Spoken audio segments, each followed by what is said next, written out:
Welcome to Burlap Teachers. Enjoy the video. You'll begin by confirming both pieces are compatible. Knit versus woven nylon affects melt behavior, so match melt points. Once confirmed, clean edges with isopropyl alcohol to remove oils. This improves bonding. Now position a backing under the joint and align edges with a 1-2 mm overlap.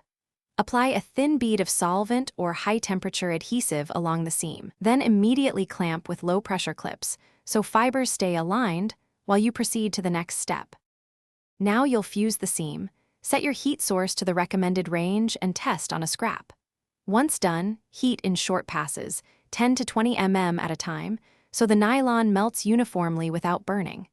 Press the molten faces together with a silicone pad or roller to exclude air. Maintain pressure until the melt resolidifies.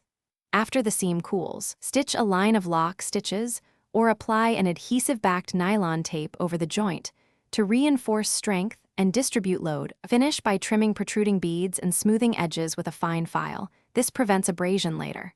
Perform a gentle pull test. Apply gradual tension to check hold.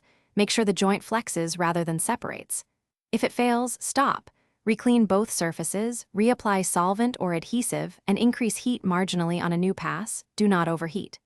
One key tip: if you see white crazing, cool slower and reinforce with stitching. That reduces brittle failure and restores long-term durability.